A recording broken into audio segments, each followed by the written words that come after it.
우리가 신구약 성경 말씀을 보면 여러 선교사들의 얘기가 등장합니다. 많은 사람들은 선교사 하면 신약에만 등장하는 내용으로 생각합니다. 그러나 그렇지 않습니다. 구약 말씀도 우리가 연구해 보면 여러 선교사들의 얘기가 등장합니다. 여러분 잘 아시는 요나 같은 그런 선교사님 계시죠. 어느 날 요나에게 하나님이 나타나서 이제 니느웨로 가라고 하는 겁니다. 니느웨는 이스라엘에서 상당히 떨어진 제3의 국가에 있었던 수도입니다. 가서 복음을 증거하라는 겁니다. 선교사죠. 그러면 요나만 있느냐? 구약 말씀을 보면 여러 선교사들이 있었어요. 그러나 우리가 신구약 통틀어서 최고의 선교사, 최대의 선교사가 누구냐고 묻는다면 여러분 잘 알고 있는 사도 바울이다. 우리는 그렇게 대답을 해야 합니다.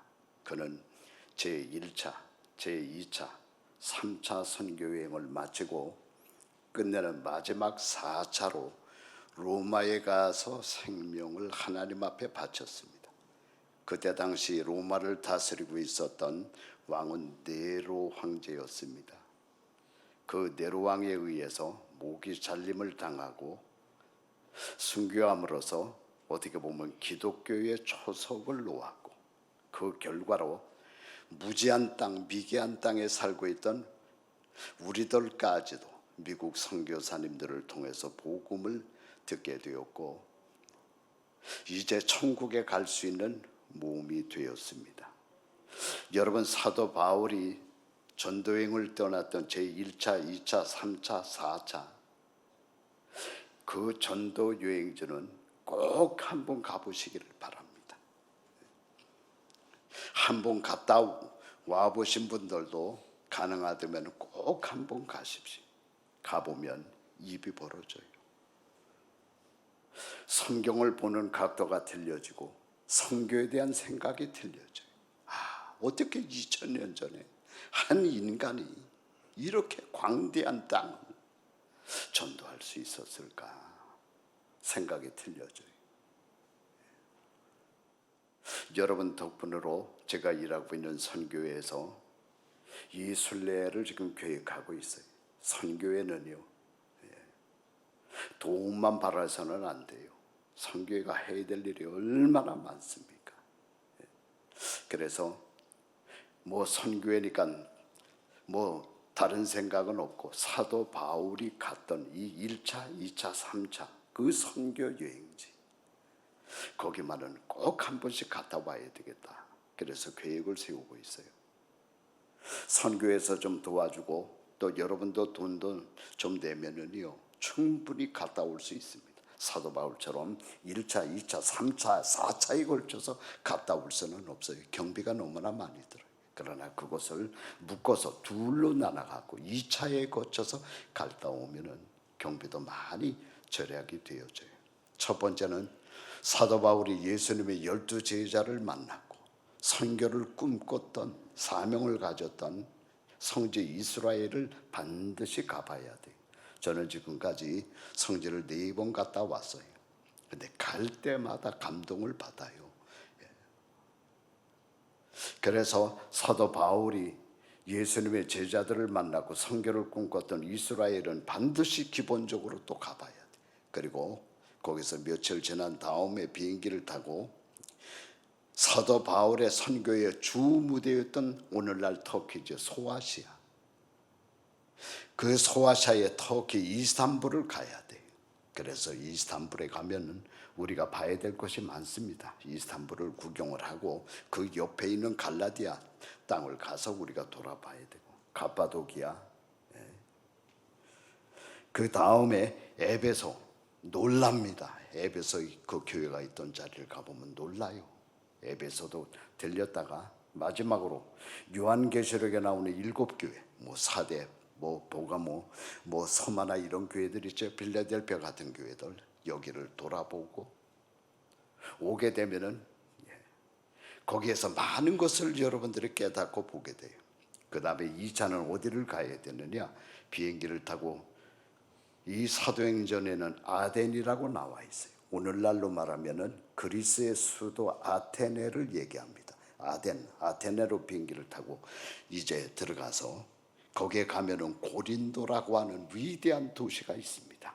그 고린도에 세워졌던 고린도 교회, 그 고린도를 여러분들이 돌아보고 그 다음에 데살로니가 교회, 빌립보성 빌립보 교회, 이런 것을 여러분들이 다 본 다음에 그 그리스랑 바로 옆에 붙어 있는 나라가 이탈리아입니다. 이탈리아 반드시 가봐야 됩니다. 그래서 위로부터 밀라노, 베네시안, 그 다음에 밑으로 내려와서 로마까지 볼 수 있다면 폼페이까지 여러분들이 볼 수 있으면 좋습니다.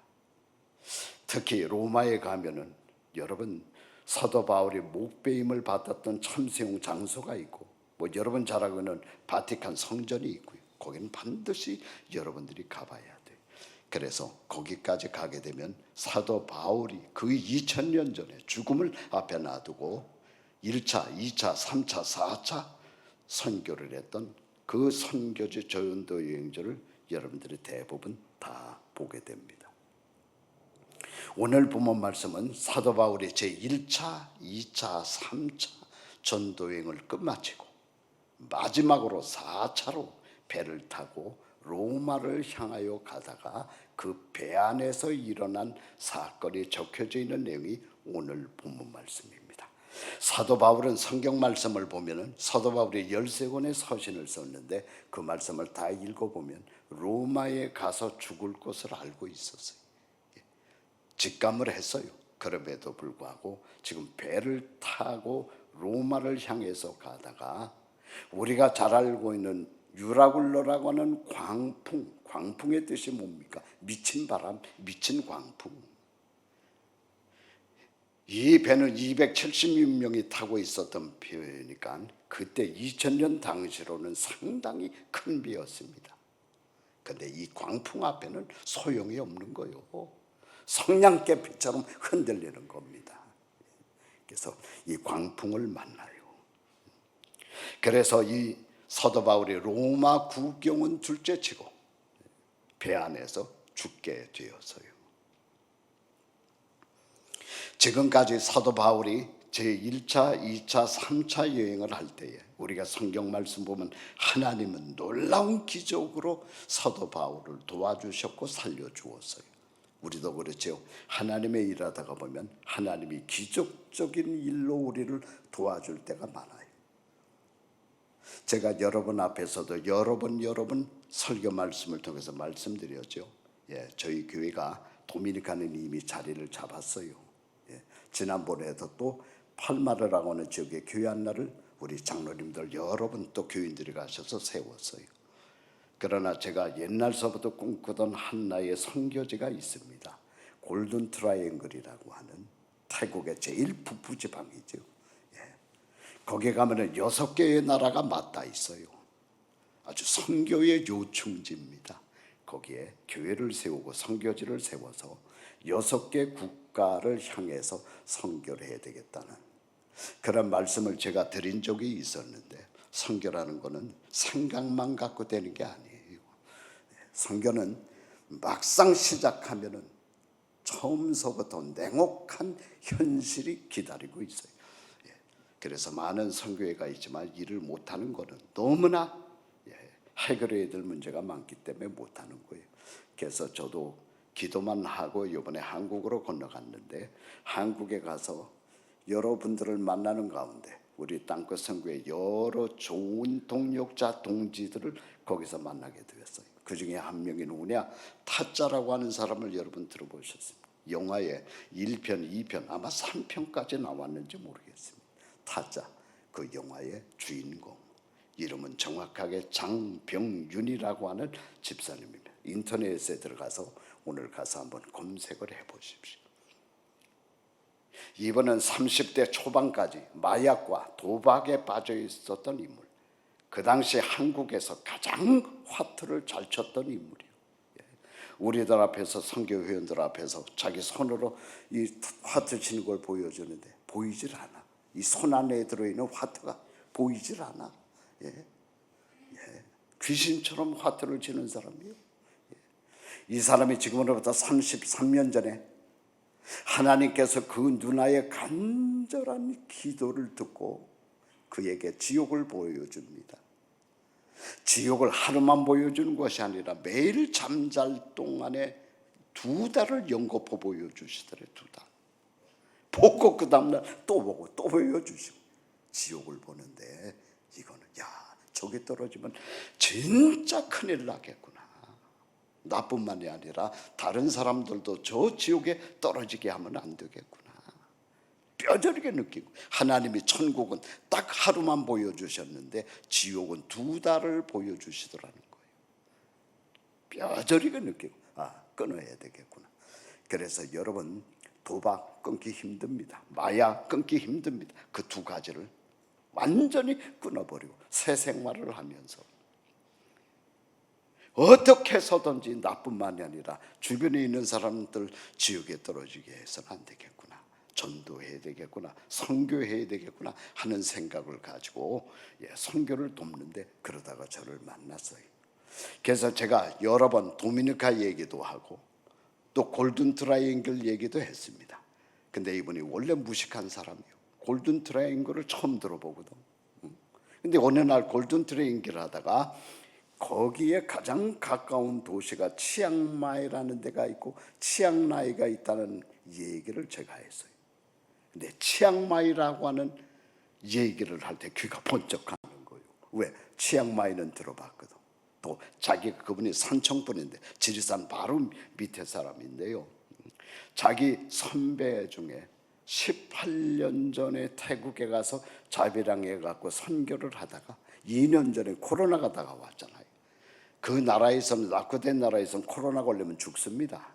그러니까 할 수 없이 보따리 싸갖고 나와서의 한국 나와갖고 지금까지 못 들어가고 있는데, 그분 얘기를 하는 거예요. 자기 고향 선배 가운데 지금 80 나신 18년 전에 들어가서 선교를 하다가 2년 전에 나오신 선교사님이 계신데, 그분이 치앙마이에서 선교를 하다가 나왔다는 거예요. 그래서 내가 좀 만나게 해달라고 그랬어요. 만났어요. 얘기를 하니까 제 얘기를 듣더니, 자 그러면 자기가 지운교회 그냥 물려주겠다는 거예요. 일제차를 갖고 있는데 그냥 물려주겠다는 거예요. 그 다음에 아파트 얻어놓은 게 있는데 그냥 물려주겠다는 거예요. 또 땅도 갖고 있는데 그냥 물려주겠다는 거예요. 여러분, 이거 기적입니까 아닙니까? 이걸 기적이라고 그러는 거예요. 선교 단체가 혹은 교회가 그 정도의 교회 이런 자산들을 가지려면 10년 걸려야 합니다. 10년. 내는 헌금들 모으고 전략을 해갖고 해야지 교회 하나 가까스로 세우고요. 선교지는 자동차가 얼마나 비싼지 모르거든요. 2주 사이에 그것이 이루어지는 거예요. 그래서 3월 6일, 3월 첫 번째 주일입니다. 거기에 젊은 선교사 1명을 파송을 하고 들어오게 되었어요. 저도 한국 가서 낮가밤을 바꾼 후에 글로 날아가야 됩니다. 왜? 선교사님들이 무슨 방법이 없잖아요. 가서 있는다고 선교가 되는 게 아니거든요. 옆에서 도와줘야 되거든요. 일할 수 있도록 길을 열어줘야 되거든요. 기적이 일어난 거예요.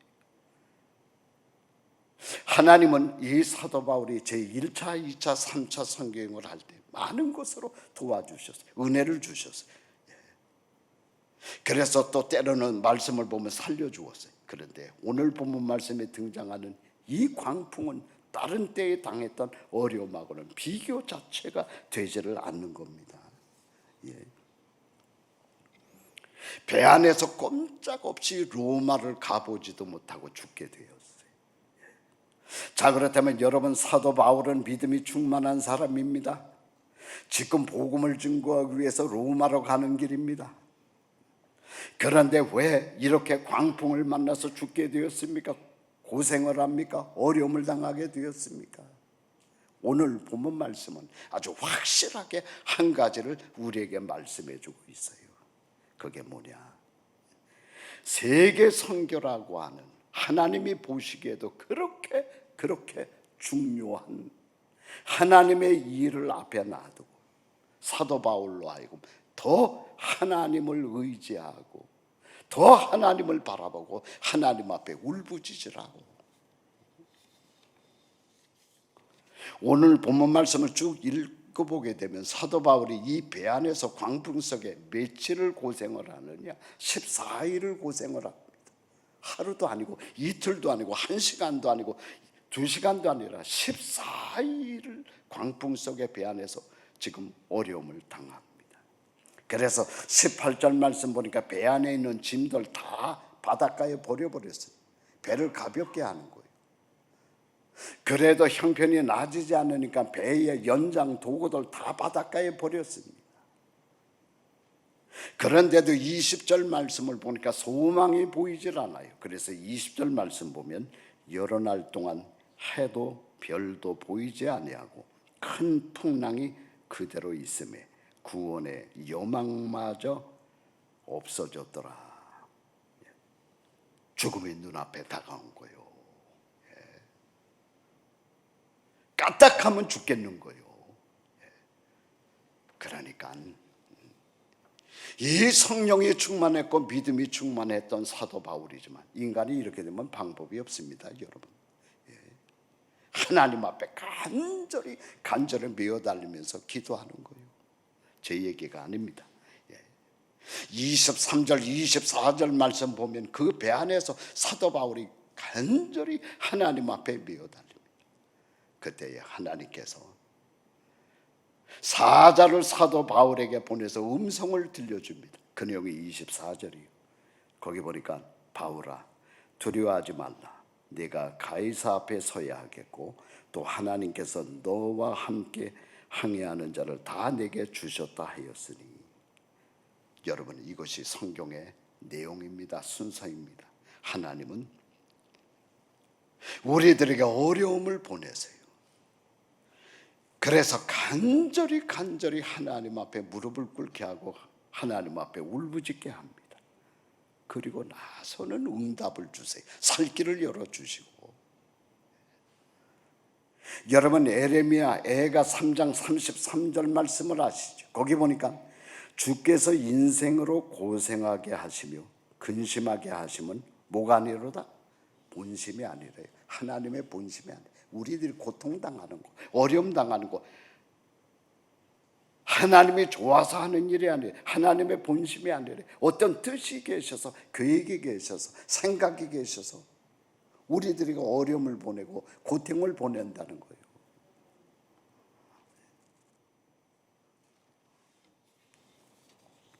여러분, 출애굽기 2장 말씀 보십시오. 거기 출애굽기 2장 말씀을 집에 가서 한번 읽어보시기를 바랍니다.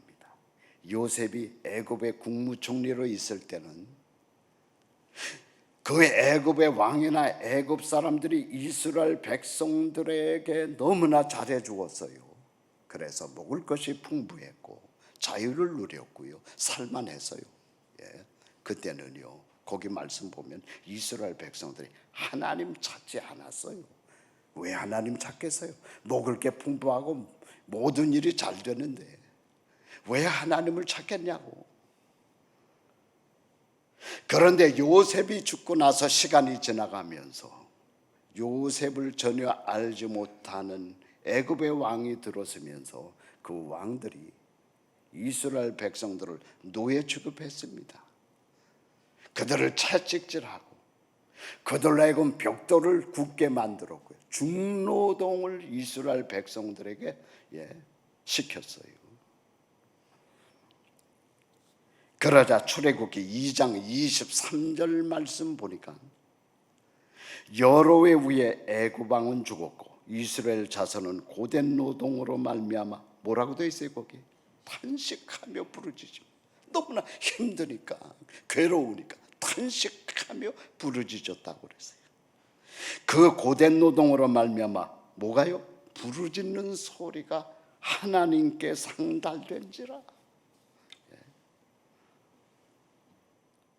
이게 하나님의 순서예요.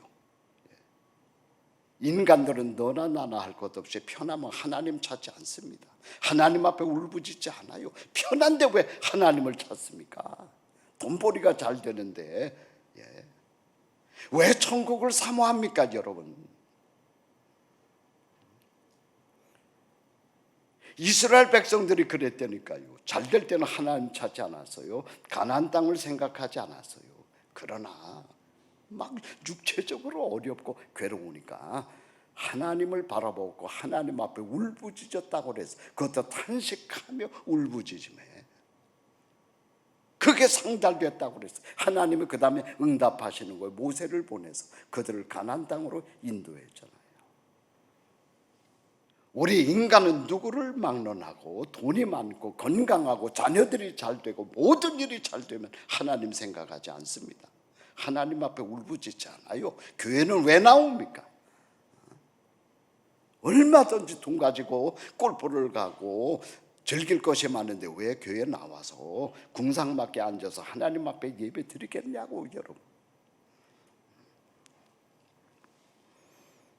그래서 하나님은 본심이 아니지만 우리들을 사랑하기 때문에 시시때때로 어려움을 보내시고 환난을 보내시고 가정 풍파를 일으키시고, 그래서 하나님만 바라보게 만들고 하나님만 간절히 사모하게 만들고 저 천국을 사모하게 만들고요.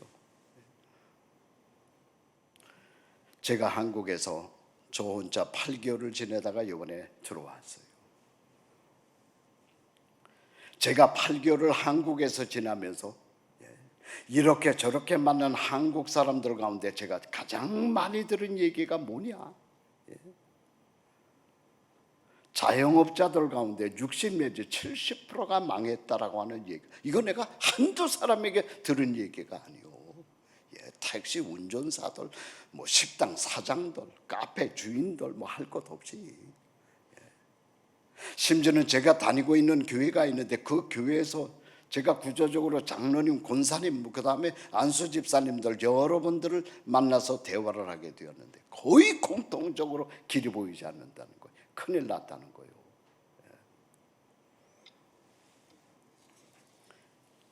왜 그렇습니까? 2년 전에 다가온 코로나로 인해서 제일 전 세계 국가들 가운데 방역을 철저하게 했던 국가가 한국입니다.